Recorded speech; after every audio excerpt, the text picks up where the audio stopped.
Igor Alves. Estou querendo comprar uma Fuji X-T20 ou a X-E3. No site do DP Review, a X-E3 tem uma nota 84, Gold, né? E a X-T20 tem uma nota 82, Silver. Você consegue me falar por que a X-E3 tem uma nota mais alta e por que ela é mais barata também? Ó, tem algumas coisas a se considerar. Eu vou abrindo aqui o DP Review. Enquanto ele carrega, eu vou falando sobre o que nós precisamos considerar. Primeiro, que a gente precisa considerar a ordem de lançamento e a ordem com que o DP Review faz as análises. Porque, por exemplo, assim, ó, ela dá uma nota, digamos, 80 para uma câmera. Daí essa câmera já não tem mais novidades, porque ela já foi avaliada, certo? Se vier uma câmera com uma novidade a mais do que aquela que levou 80, ela já vai levar tipo 81 de nota, entende? Não é porque a antiga é ruim, é porque quanto mais vai avançando a tecnologia, vai vindo novidades, e aí eles vão acrescentando nota a essas novidades, certo? Então esse é um dos pontos, tá? Outro ponto é a seguinte, a Fuji, ela tem essas linhas, né, de câmeras mirrorless que seguem o estilo das DSLR, como a X-T20, que está aqui, eu vou abrir o review dela completo, e ela segue a linha das rangefinders, tipo a X-E3. Quais são as diferenças entre a X-T20 e a X-E3? Deixa eu diminuir um pouquinho a tela aqui. Então está aqui a X-E3, né, estilo rangefinder, e a X-T20, estilo DSLR. Além disso, ela pode ter algumas diferenças. Aqui tem um quadro, ó, da X-T20 com a X-E3 e as diferenças entre elas. Então, o sensor é o mesmo, tá? Aqui, a X-E3 tem um joystick para você selecionar o ponto de foco. A X-T20 não tem. Esse joystick ele incrementa um pouquinho de valor na fabricação da câmera e incrementa um pouco mais de qualidade na câmera, porque facilita o uso do ponto de foco. A tela com touchscreen é a mesma, ela tem... Você pode usar o touchscreen para fazer autofoco, tá? Aqui o número de pontos de foco é a mesma coisa. O visor atrás, ó, esse visor é fixo e esse visor é articulado, certo? Na X-T20. Isso aumenta um pouco o valor da X-T20, porque botar um monitor articulado é um pouco mais caro, certo? Você tem a magnificação, o viewfinder é exatamente o mesmo, ó, tá? A X-E3 não tem flash embutido. A X-T20 tem flash embutido. Deixa eu ver o que mais. Aqui, ó, a conectividade. A X-E3 tem Bluetooth, enquanto a X-T20 não tem, só tem Wi-Fi, certo? Então, preço de lançamento, né? Agora, ó, só o corpo da X-E3 está $900. A X-T20, $900. Né? Então, está praticamente o mesmo preço. Alguma coisa fica um pouquinho melhor na X-T20, alguma coisa fica um pouquinho melhor na X-E3. Tá? O que é o melhor para ti? Não sei, eu acho que é mais o jeito de mexer com a câmera, se você gosta mais do estilo DSLR ou se você gosta mais do estilo rangefinder. Se você vai usar lentes longas, lentes pesadas, talvez o estilo DSLR funcione melhor e a X-T20 seja melhor para ti. A diferença entre ser Gold ou ser Silver é essa questão que eu te falei. Época de lançamento, entendeu? Porque uma foi lançada antes, outra foi lançada depois. A X-T20 alcançou 92 e a X-E3 alcançou 84, a X-E3 veio depois da X-T20 e trouxe algumas coisinhas a mais, tipo o joystick, entende? Então, tipo o Bluetooth, isso fez aumentar essa porcentagem. Rigorosamente, as duas câmeras são praticamente a mesma em termos de qualidade de imagem, porque as duas têm o mesmo sensor, o mesmo processador, mesmo viewfinder, então qualidade de imagem é a mesma. É o jeitão de você lidar com a câmera que vai ser diferente. Beleza, Igor? Espero ter ajudado. Patrick Pereira.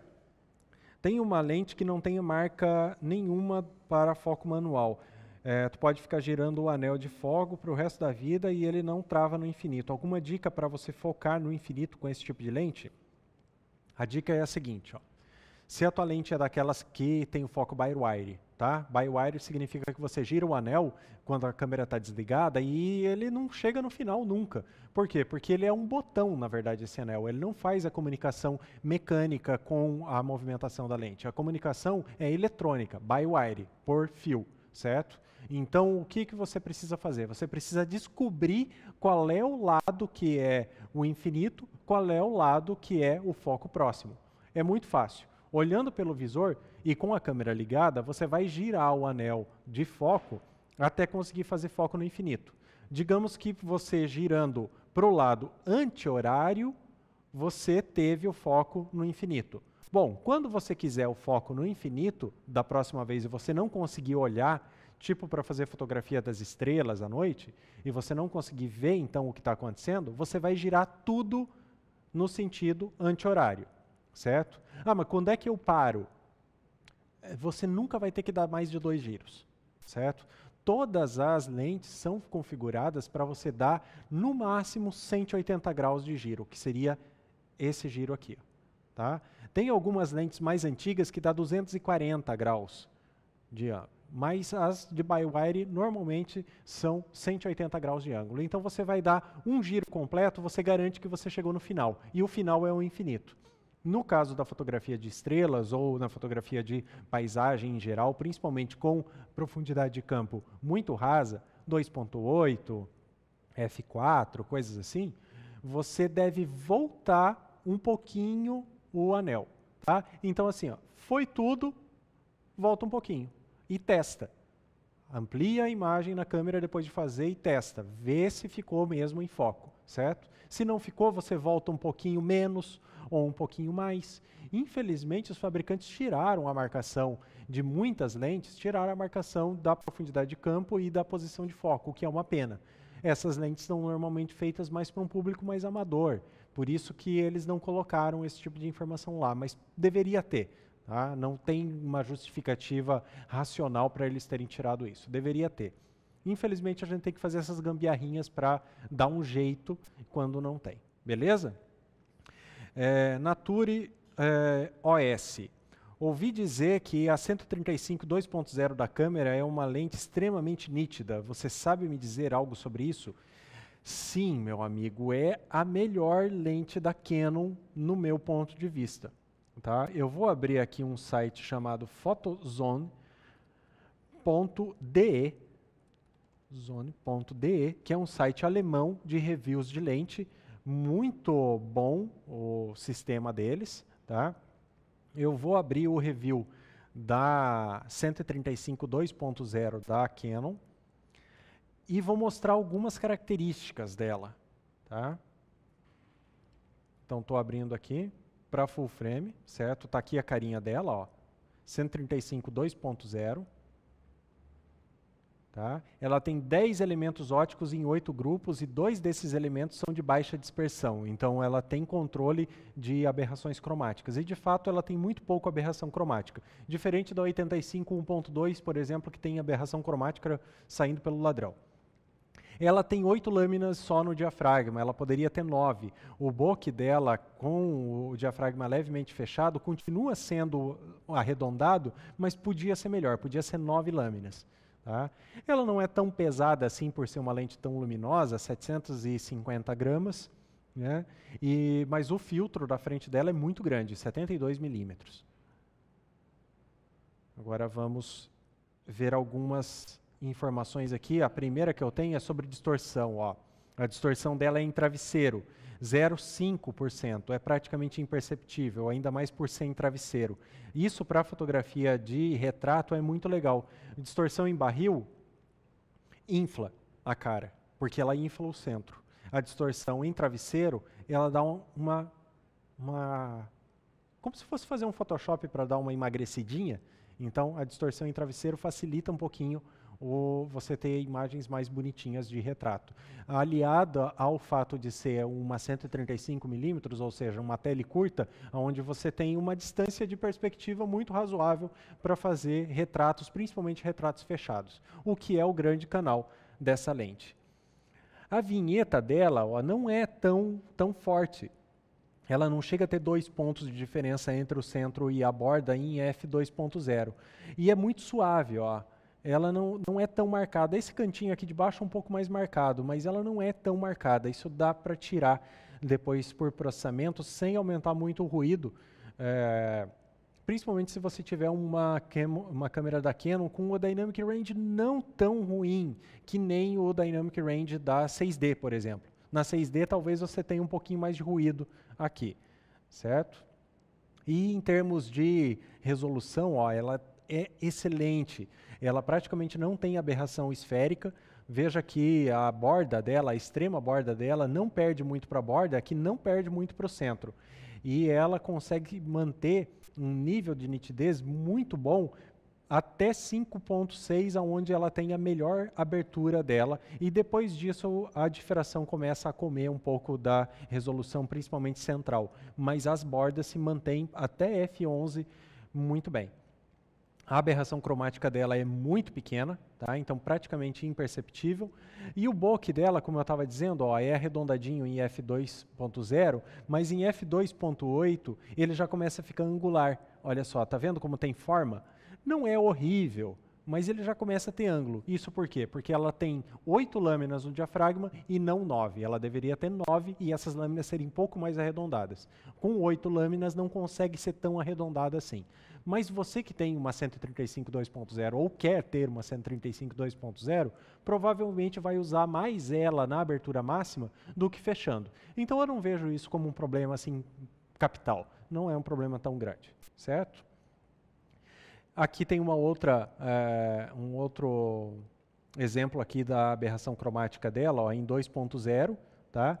Veja que ela é verde ao fundo e azul à frente, tá? Então isso é muito bom, porque normalmente as lentes que têm o azul ao fundo, elas acabam afetando um pouquinho a tonalização da pele e deixa a pessoa com a pele um pouquinho mais azulada, o que não é muito saudável, o que não é muito legal. E essa aberração cromática longitudinal, ela acaba diminuindo bastante aqui quando você já fecha ela para 2.8. Então ela é bem controlada, certo? Então é uma lente muito boa, sim, e ela é extremamente nítida, mas não é tanto mérito da Canon ela ser tão boa assim. O fato é que fabricar uma lente 135mm é muito fácil. Entende? É muito fácil você fazer uma fórmula ótica bem equilibrada nessa distância focal, porque você já não tem mais os problemas da flange da DSLR, porque você pode ter poucos elementos óticos, não precisa fazer uma telefoto, por exemplo, nem uma retrofocus, você pode ter uma lente um pouquinho mais simétrica. Então, ela é boa porque é fácil de fazer. E a Canon não se empenhou tanto em fazer uma lente tão boa, senão ela tinha colocado pelo menos 9 lâminas no diafragma. Mas mesmo assim, eu diria que é a melhor lente da Canon para retratos. 135 2.0 em full frame. Se você vai usar ela numa DSLR com um fator de corte de 1,6, ou seja, o sensor APS-C, eu acho que daí ela já é um pouco tele demais, porque ela vai se comportar mais ou menos como uma 135 vezes 1.6, sei lá, uma 180. 180 é muito para fazer retrato, tá? Você vai ter que se afastar demais da pessoa. Se perdeu um pouco em tudo esse negócio que eu disse, telefoto, retrofocus, mas que raio é isso? E aberração cromática? Hã? O quê? Eu só perguntei sobre a nitidez. Lê meu livro, Tríade da Câmera Fotográfica. Aqui tem tudo sobre lentes, mais de 1/3 do livro é só sobre lente, ó.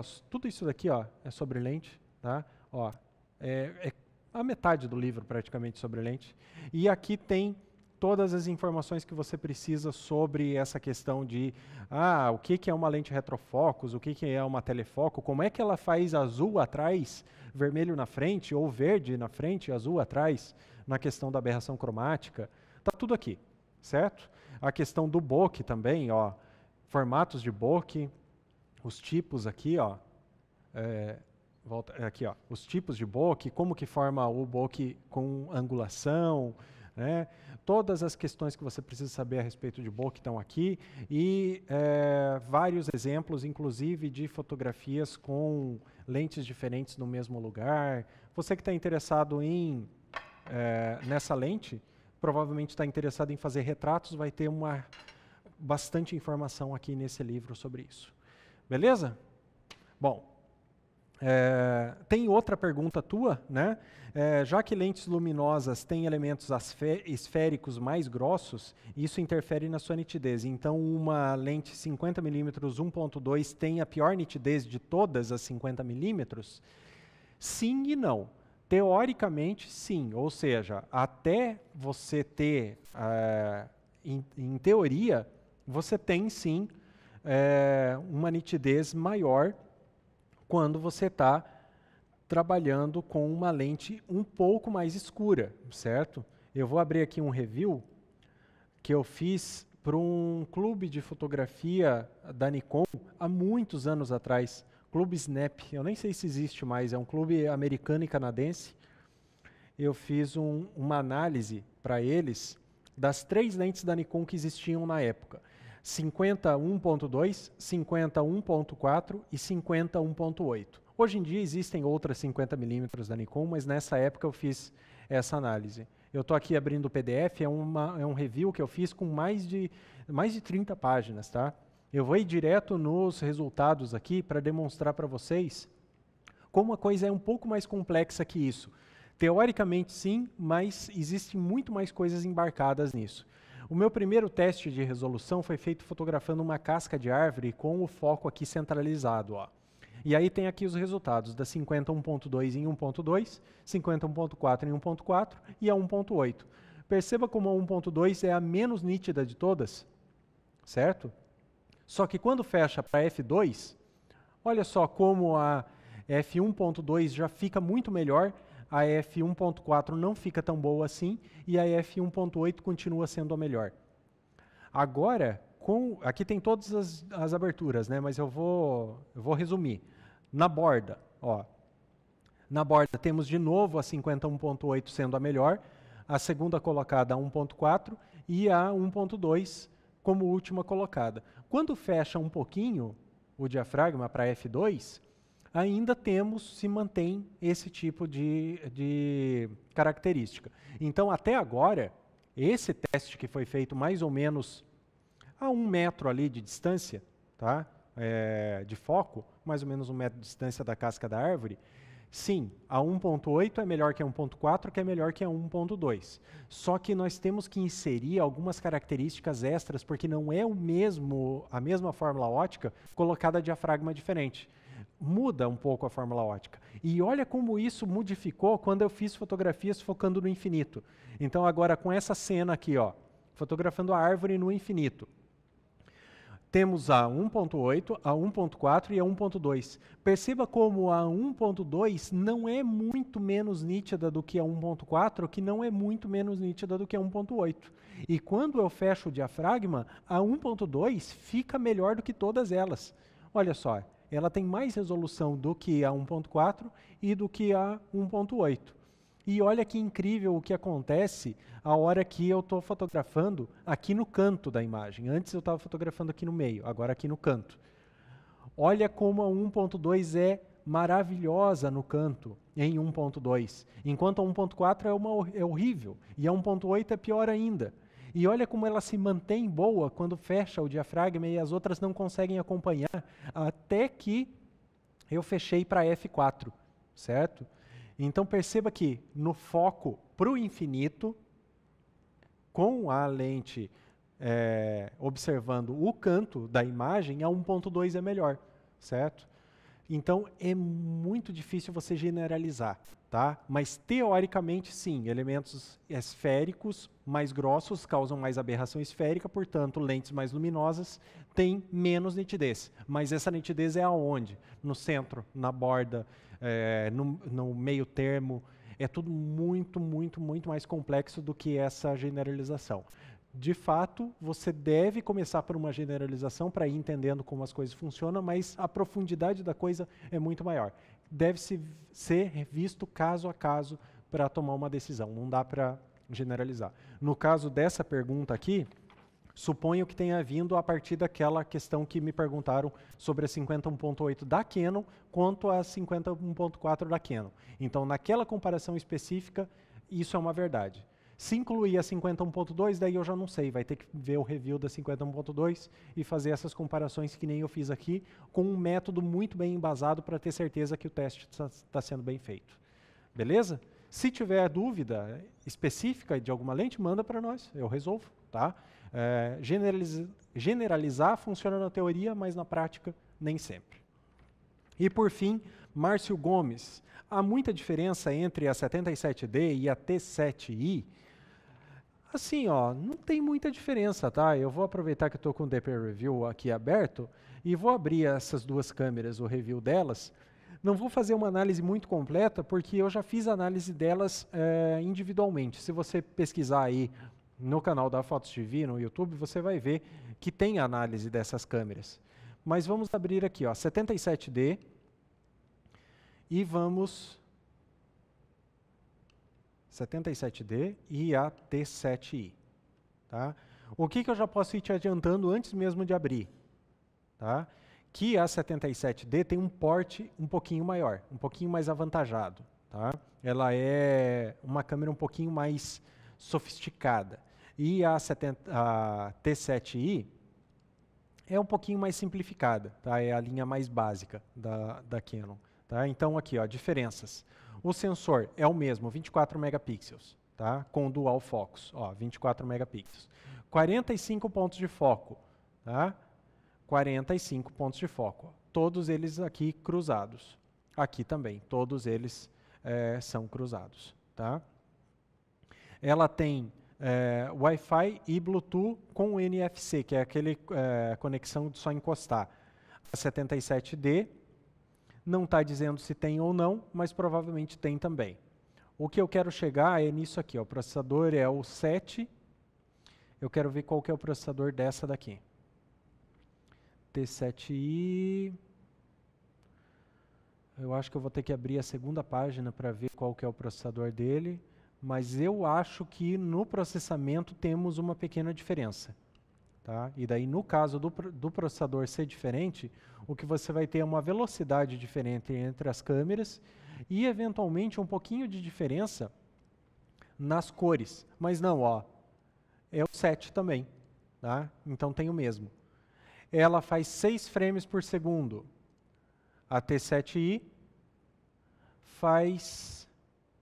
Cadê aqui? 6 frames por segundo. É a mesma coisa. Você tem aqui, ó, 1920, ou seja, Full HD em 60 frames por segundo a 60 megabytes por segundo de bitrate na T7i. Na 77D, vamos ver quanto de bitrate ela tem, porque a taxa de frames é a mesma. Vamos ver aqui na especificação. Eu sei que tem diferença para 80D, mas para essa daqui eu acho que vai ser a mesma coisa. Ó, 60 frames por segundo, 60 megabits por segundo. Tá? Então, o que você tem basicamente? Uma diferença no corpo da 77D. Ela é muito mais... tem um porte muito mais avantajado. Eu vou abrir aqui as duas em fotografias para vocês conseguirem ver a diferença. Então, essa aqui é a carinha da T7i e essa daqui, a cara da 77D. Perceba que ela tem aqui, ó, um monitorzinho aqui em cima. Tá? Então, ela tem, você consegue controlar algumas coisas da câmera por aqui sem ter que abaixar a câmera para olhar aqui pelo monitor. E os controles dela aqui atrás, ó, são praticamente os mesmos. Então, o que você tem é, de diferença prática, que a 77D é uma câmera um pouquinho mais robusta, um pouquinho maior, certo? Vai ser, eventualmente, um pouco mais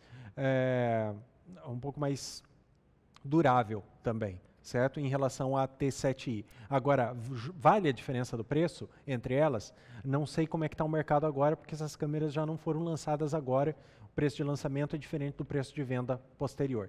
Mas você deve considerar isso, que são câmeras muito parecidas, uma um pouquinho mais robusta que a outra, certo? Talvez o mercado de revenda da câmera 77D seja melhor do que o mercado de revenda da T7i. Então, na hora de revender a câmera, talvez valorizem mais a 77D. Isso também é um ponto muito importante de se considerar, porque afinal de contas, hoje em dia, a gente não casa com câmera, né? A gente passa um tempo com ela e depois passa para frente. Então, são pontos específicos, mas a qualidade de imagem, tanto para vídeo quanto para fotografia, é exatamente a mesma. Mesmo sensor, mesmo processador. Beleza? É isso. Espero que tenham gostado. Mandem perguntas nos comentários, manda pergunta para assuntoprincipal@fotostv.com.br, tá? Participe dos canais da Fotos TV, do Facebook, a Fotos TV também tem o Instagram, né? Então segue lá o que a gente produz e não se esqueça, dê uma entradinha para conhecer a plataforma da Fotos TV, que é fotostv.com.br. Lá você pode conferir toda a produção da Fotos TV, que é gigantesca. Nós produzimos conteúdo para vocês o tempo todo, cursos com os melhores profissionais do mercado e os programas também que acontecem uma vez por semana, assunto principal completo e Odisseia fotográfica completo. Beleza? Até a próxima. Tchau.